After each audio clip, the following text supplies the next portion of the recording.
لازم ہوتا ہے نا کہ دلیل پیش کرنا. آپ مدعی آپ دلیل پیش کریں. دلیل اس وقت لازم ہوتا ہے نہیں, اللہ قرآن میں تو یہ فرماتا ہے نا, ہاتو برہانکم ان کنتم صادقین, اگر آپ سچے ہو تو آپ اپنی دلیل لاؤ. یہ قرآن نے کہا ہے نا. پیش کرنا اس وقت ہوتا ہے جب مدعا علیہ انکار کرے اس کا. یہ کس نے کہا ہے آپ سے؟ یہ آپ اپنے اصول بناتے رہتے ہیں خود ہی بیٹھ کر. ابھی آپ نے کہا کہ بھئی تقلید علی وجہ البصیرت ہوتی ہے. دیکھو آپ میری بات تو سنیں. آپ نہیں, آپ میری بات ہی نہیں سن رہے. میرے ذمہ دلیل پیش مفتی صاحب آپ میری بات نہیں سن رہے. کیوں دلیل پیش کروں؟ آپ میری بات نہیں سن رہے. مسجد آپ کی ہے, مجمع آپ کا ہے, لیکن مجھے اس چیز کی کوئی پرواہ نہیں ہے. سیاستاً کہنے کی ضرورت نہیں, مسجد آپ کی, مجمع آپ کا. سب تو پھر سنیے نا, پھر سنیے, آپ کے بیٹھے ہیں, پھر سنیے نا, پھر سنیے. علمی بات ہے اس پہ رہیں. تو آپ سنیں تو صحیح نا. نہیں, شو آپ مارتے ہیں پھر دنیا کو بھرم دکھائیں گے. مفتی صاحب کی مسجد میں گیا, مفتی صاحب. ارے بھرم کی بات نہیں ہے. کیمرہ میں نے آپ کا لگوایا. آپ سے بڑوں سے بات کر چکا ہوں میں, آپ کا کیا بھرم دکھاؤں گا؟ گھنٹے سے یار آپ کے بڑوں سے میں بات کر چکا ہوں جو آپ سے بڑے ہیں کئی لحاظ سے. میں چھوٹے سے تم بات نہیں کر پا رہے ہو یار. بات موجود ہے ریکارڈ میں, مفتی صاحب ریکارڈ پر موجود ہے. آپ کہہ رہے ہیں, آپ میری بات ہی نہیں سن رہے. تنگ آمد بجنگ آمد والی بات کر رہے ہیں آپ. شور ہی نہیں, میں کہہ رہا ہوں آپ انکار کرو کہ آپ بالکل عام لوگوں کی طرح شور کر رہے ہیں. آپ شور کر رہے ہیں, آپ مجھے بولنے ہی نہیں دے رہے.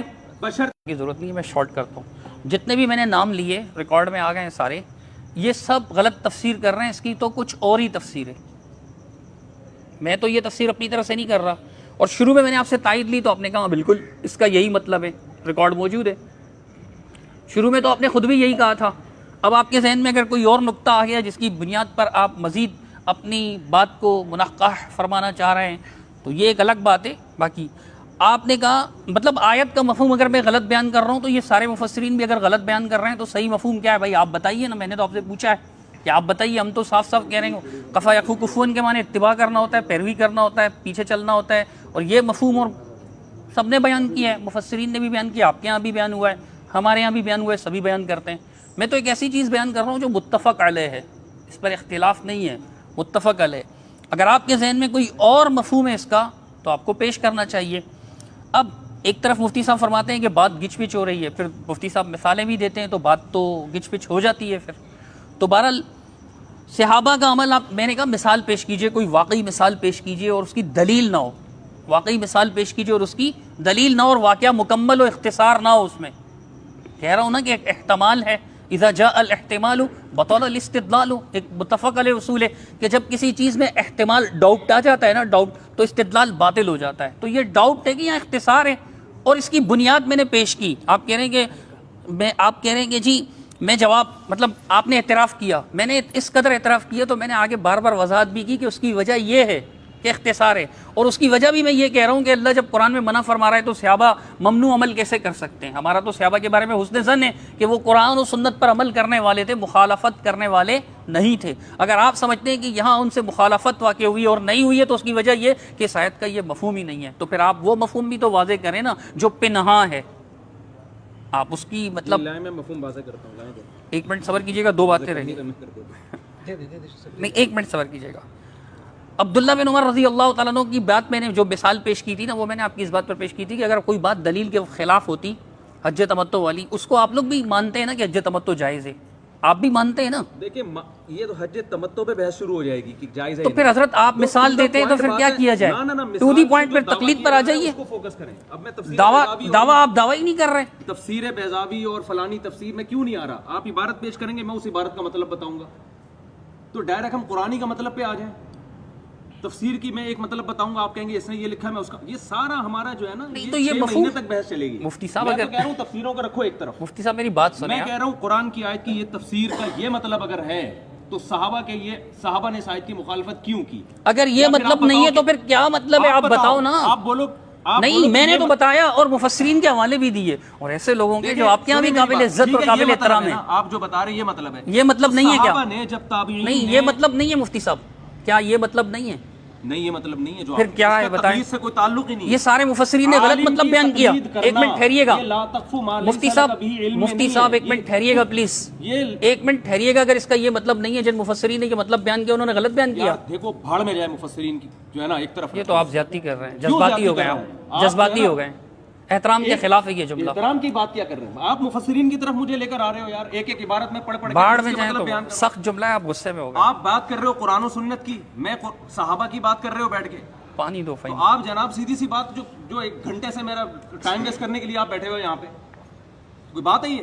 گدھے کی طرح ہم چیختے رہے اور جناب بے فضول بات ہے. میں کہہ رہا ہوں قرآن کی آیت ولا تقف ما لیس لک بہ علم کا اگر یہ مطلب ہے کہ بغیر دلیل کے، میں کہتا ہوں اگر یہ مطلب نہیں ہے تو پھر آپ بتائیے نا کہ کیا مطلب ہے.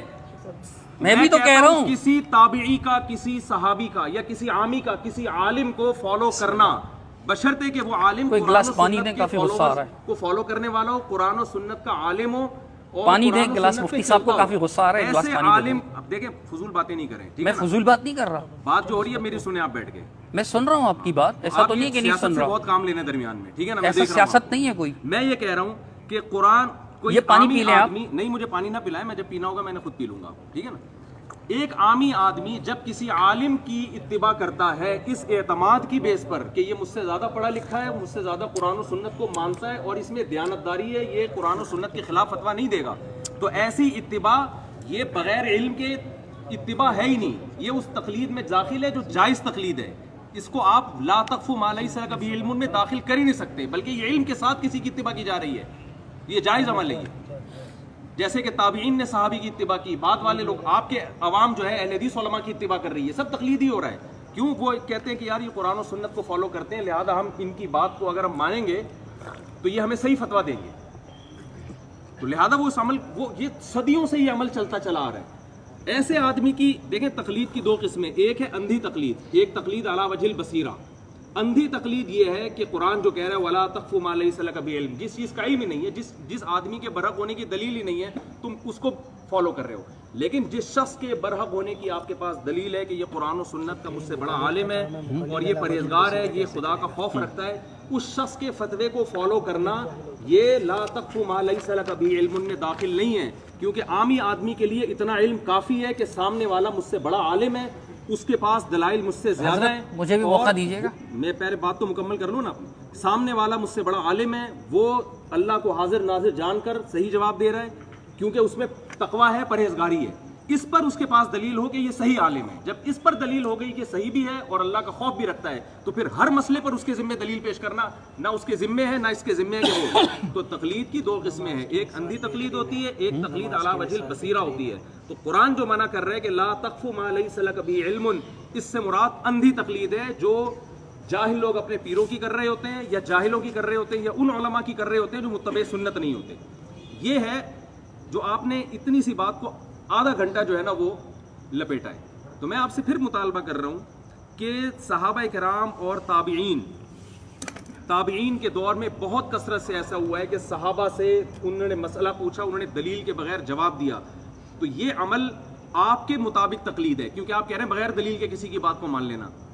آپ نے خود اعتراف کیا یہ تقلید ہے. تو یہ حرام کام کیا، یہ جائز کام. میں نے تو آیت کی تفسیر پیش کر دی کہ اگر کسی عالم کے برحق ہونے پر آپ کو اطمینان ہے، دلائل کی دنیا میں آپ کو اطمینان ہو گیا کہ یہ قرآن و سنت کا علم مجھ سے زیادہ رکھتا ہے اور یہ آدمی خدا کا خوف بھی رکھتا ہے، کیونکہ بعض قرآن و سنت کا علم رکھتے ہیں لیکن بکے ہوئے ہوتے ہیں، آپ کو اطمینان ہو گیا تو عامی آدمی کے لیے اتنا اطمینان کافی ہے. اب اگر وہ اس عالم سے مسئلہ پوچھتا ہے اور وہ عالم اس کا جواب دیتے ہیں تو حالانکہ یہاں دلیل نہیں ہے، لیکن یہ وہ تقلید ہو رہی ہے جو جائز تقلید ہے، یہ ناجائز تقلید نہیں ہے.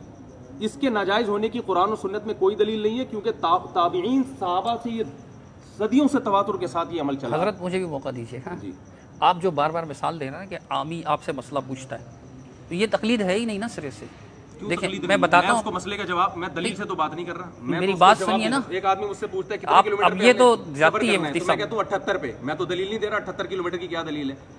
تو بغیر دلیل کے جب مجھے فالو کر رہے ہیں تو تقلید کیوں نہیں ہے؟ میں آپ کو بتاتا ہوں اس کی وجہ. یہ تو آپ کے بزرگوں نے بھی لکھا ہے کہ عامی کا مفتی سے سوال کرنا تقلید نہیں ہے، انہوں نے بھی غلط لکھا ہے بزرگوں نے آپ کے، مطلب مولانا سرفراز خان صفدر صاحب نے لکھا ہے. مولانا بزرگوں کو بیچ میں لا رہے ہو یار. بھائی انہوں نے غلط لکھا ہے، صحیح اتنا سا بتا دیں. بزرگوں کی بات تھوڑی یہاں کرنے کے لیے ہم بیٹھے ہیں، قرآن و سنت کی بات کرنے کے لیے بیٹھے ہیں. مفتی طارق مسعود صاحب کا ایک الگ مذہب ہے جو اپنے آناف کے مذہب سے ہٹ کرے. نہیں دیکھو بزرگوں کی بات لے کر آؤ گے، اس نے کچھ لکھا ہے، اس نے کچھ اور لکھا ہے، اس نے کچھ اور لکھا ہے. مفتی صاحب آپ سن نہیں رہے، آپ سن ہی نہیں رہے. اقوال آپ کو ملیں گے. آپ میری بات نہیں سن رہے نا، اس طرح تو مناسب نہیں ہے. کیوں جا رہے ہیں بزرگ؟ میں میری بات سنیے مفتی قرآن و صاحب. سنت کی روشنی میں بات کرنے کے لیے بیٹھے ہیں. قرآن و سنت کی روشنی میں ہم بات کریں گے. میں یہ نہیں کہہ رہا ہوں اگر آپ مجھے کہیں گے کہ آپ کے کسی بزرگ نے یہ کہا ہے، اگر وہ قرآن و سنت کے خلاف ہوگا تو میں کہوں گا کہ میں سے نہیں مانتا، غلط ہے، بات آگے ہو جائے گی. آپ بھی اتنا کہتے ہیں کہ جو بزرگوں نے یہ لکھا ہے کہ بھئی عامی کا مفتی سے سوال کرنا تقلید نہیں ہے، یہ غلط لکھا ہے، اصول فقہ کی کتابوں میں لکھا ہوا ہے، دیکھیں تقلید مسلم الثبوت میں لکھا ہوا ہے، فواتح الرحموت میں لکھا ہوا ہے. کوئی تقلید کا معنی کچھ اور لیتا ہے، کوئی بزرگ تقلید کا معنی کچھ اور لیتا ہے، کوئی بزرگ تقلید کا معنی کچھ اور لیتا ہے. تقلید کا یہ مختلف اصطلاحی تقلید جو ہے نا، اصطلاح کہہ رہا ہے تقلید علی الاطلاق حرام ہے، تو اس سے وہ تقلید مراد لے رہا ہوتا ہے جو اندھی تقلید ہے. ایک عالم کہہ رہا ہوتا ہے تقلید علی الاطلاق جائز ہے، اس سے وہ تقلید مراد لے رہا. اب تو آپ میری بات ہی نہیں سن رہے حضرت. اس لیے اگر ہم بزرگوں کے قول میں گئے نا تو ایک ایک قول کی تشریح کے لیے 1 گھنٹہ چاہیے پھر ہمیں. مفتی صاحب آپ میری بات ہی نہیں سن رہے نا. پہلے آپ بڑے دیکھیں میری بات سنیں، آپ میری بات تو سنیں. پہلے آپ بڑے اطمینان سے میری بات بھی سن رہے تھے اور اپنی بات بھی کر رہے تھے، بات اچھی ہو رہی تھی. سن رہا تھا کہ آپ نا اسی بات کو ریپیٹ تو جب مسئلہ حل ہی نہیں ہوگا تو ریپیٹ ہی ہوگا نا. جب آپ مسئلہ حل ہی نہیں کریں گے تو آپ نے خود دعویٰ کیا بغیر دلیل کے کسی کی بات کو ماننا. آپ کتنی بار تابعین نے تو کیا نہیں، آپ سن ہی نہیں رہے ابھی. آپ کوئی لاجک بیان، یہ تو مناسب بات نہیں ہے، آپ سن ہی نہیں رہے. آپ جب سے بات شروع کی ہے مصنف ابن ابی شیبہ کیے جائیں گے تو میں جواب دوں گا تو ریپیٹ ہو جائے گا. میں صحابہ کی بات کر رہا ہوں تو مثال اسی سے لا رہے ہیں نا، وہی بات آپ بار بار. پہلی کی تقلید کی ہے جس کو آپ بھی مانتے ہیں. مفتی صاحب آپ اپنی پہلی بات سے یہی بات کر رہے ہیں نا. مفتی صاحب آپ شروع سے لے کر اب تک یہی بات دوہرا رہے ہیں نا، تو یہ ریپیٹ نہیں ہے. میں اس کا جواب دیتا ہوں تو یہ ریپیٹ ہوتی ہے. جواب دے رہے ہیں نا، اس کا جواب ہی نہیں دے. آپ غلطی واضح کریں. میں غلطی آپ کی واضح کر رہا ہوں کہ کیسے غلط ہے. نے صحابی کی بات کو بلا دلیل مانا، اس پہ درجنوں. میں کہتا ہوں مثالیں پیش کریں اور واقعی مثال ہو وہ. آپ بولو کہ ایسا نہیں ہوا ہے، پھر میں مثالیں پیش کروں گا. یہ کیسے بولوں میں؟ خود مان بھی آپ مدعی ہیں، آپ دلیل بھی نہیں دے رہے. نہیں، مدعی پر لازم ہوتا ہے نا کہ دلیل پیش کرنا. آپ مدعی ہیں، آپ دلیل پیش کریں. دلیل اس وقت لازم ہوتا ہے. نہیں، اللہ قرآن میں تو یہ فرماتا ہے نا، ہاتو برہانکم ان کنتم صادقین. اگر آپ سچے ہو تو آپ اپنی دلیل لاؤ. یہ قرآن نے کہا ہے نا. پیش کرنا اس وقت ہوتا ہے جب مدعا علیہ انکار کرے اس کا. یہ کس نے کہا ہے آپ سے؟ یہ آپ اپنے اصول بناتے رہتے ہیں خود ہی بیٹھ کر. ابھی آپ نے کہا کہ بھئی تقلید علی وجہ البصیرت ہوتی ہے. دیکھو آپ میری بات تو سنیں. آپ نہیں، آپ میری بات ہی نہیں سن رہے. میرے ذمہ دلیل پیش. مفتی صاحب آپ میری بات نہیں سن رہے. کیوں دلیل پیش کروں؟ آپ میری بات نہیں سن رہے. مسجد آپ کی ہے، مجمع آپ کا ہے، لیکن مجھے اس چیز کی کوئی پرواہ نہیں ہے. سیاستاً کہنے کی ضرورت نہیں، مسجد آپ کی، مجمع آپ کا. سب تو پھر سنیے نا، پھر سنیے، پھر سنیے نا، پھر سنیے. علمی بات ہے، اس پہ رہیں. تو آپ سنیں تو صحیح نا. نہیں، شو آپ مارتے ہیں پھر. دنیا کو بھرم دکھائیں گے. مفتی صاحب کی مسجد میں گیا، مفتی صاحب. ارے بھرم کی بات نہیں ہے. کیمرہ میں نے آپ کا لگوایا. آپ سے بڑوں سے بات کر چکا ہوں میں، آپ کا کیا بھرم دکھاؤں گا؟ گھنٹے سے یار آپ کے بڑوں سے میں بات کر چکا ہوں جو آپ سے بڑے ہیں کئی لحاظ سے. میں چھوٹے سے تم بات نہیں کر پا رہے ہو یار. بات موجود ہے ریکارڈ میں، مفتی صاحب ریکارڈ پر موجود ہے. آپ کہہ رہے ہیں، آپ میری بات ہی نہیں سن رہے. تنگ آمد بجنگ آمد والی بات کر رہے ہیں آپ. شور ہی نہیں. میں کہہ رہا ہوں آپ انکار کرو کہ آپ بالکل عام لوگوں کی طرح شور کر رہے ہیں. آپ شور کر رہے ہیں، آپ مجھے بولنے ہی نہیں دے رہے. بشرطے کہ مدعا علیہ انکار کرے. یہ اصول کہاں ہے؟ یہ اصول کہاں ہے حضرت؟ پوری دنیا کا مسلمہ اصول ہے. نہیں دکھائیں گے. یہ آپ کہہ رہے ہیں بغیر دلیل کے، تو پھر مدعی کے ذمہ. میں کہہ رہا ہوں آپ ثبوت پیش کریں. ہاتو برہانکم ان کنتم صادقین. قرآن نے کہا یا نہیں؟ اگر تم سچے ہو تو اپنی دلیل پیش کر دو. قرآن نے کہا ہے کہ ان لوگوں سے مطالبہ کیا جو انکار کر رہے ہیں. تو میں کہہ رہا ہوں آپ واقعی مثال پیش کریں. تقلید کی مثال نہیں ہے، تقلید کی مثال نہیں ہے. چونکہ شاہ ولی اللہ جیسا بندہ بھی لکھتا ہے کہ 4 صدی سے پہلے یہ تقلید کا سسٹم نہیں تھا. دلیل لے کر آؤ جو مشرکین. سوال کرنا تقلید ہے ہی نہیں. آپ میری بات ہی نہیں سن رہے. اب آپ میری بات ہی نہیں سن رہے. تکرار ہو رہی ہے، میری بات نہیں سن رہے. آرام آرام سے بات کریں. آپ کہہ رہے ہیں اللہ وجہ البصیرہ تقلید ہوگی. مقلد میں بصیرت ہوتی ہے؟ مقلد میں تقلید تو جاہل کے لیے ہے. وہ بصیرت سے خالی تھی. کس نے تقلید کی؟ وہ تو سوال تھا. سوال تقلید ہوتا ہی نہیں ہے. نہیں تھی وہ تقلید. اگر نہیں تھی وہ فالو کر رہے ہیں، صحابی کے فتوے کو فالو کر رہے ہیں. دیکھیں مفتی صاحب میری بات سنیں. حالانکہ آپ تقلید کی تعریف یہ کر رہے ہیں. حضرت میری بات تو سنیں ذرا. ادھر دیکھیں آپ. فَاسْأَلُوا أَهْلَ الذِّكْرِ إِن كُنتُمْ لَا تَعْلَمُونَ. قرآن کا حکم ہے یا نہیں؟ اب قرآن کو ماننا تقلید ہے. دیکھو فَاسْأَلُوا أَهْلَ الذِّكْرِ إِن كُنتُمْ لَا تَعْلَمُونَ. تمہیں علم نہیں ہے تو ان سے پوچھو جو علم رکھنے والے ہیں. جب پوچھو گے تو ان کے فتوے کو فالو بھی کرو گے نا. تو پتہ چلا کہ ایک عالم کے فتوے کو فالو کرنا نہیں جائز عمل ہے. آپ میری بات سنیں. آپ تقلید کہو یا اتباع کہو یا کچھ بھی کہو. آپ کہہ رہے ہیں فَاسْأَلُوا أَهْلَ الذِّكْرِ إِن كُنتُمْ لَا. فہیم صاحب بولیں تو سن لیں. فَاسْأَلُوا أَهْلَ الذِّكْرِ إِن كُنتُمْ لَا تَعْلَمُونَ. جب وہ بات کرے گا تو آپ اس کو فالو بھی کرو گے نا؟ نہیں کریں گے. چونکہ صرف یہ آیت تو نہیں ہے نا کہ فَاسْأَلُوا أَهْلَ الذِّكْرِ إِن كُنتُمْ لَا تَعْلَمُونَ. اس کے ساتھ ساتھ یہ آیت بھی تو ہے نا کہ وَلَا تَقْفُوا مَا لَيْسَ لَكَ بِهِ عِلْمٌ.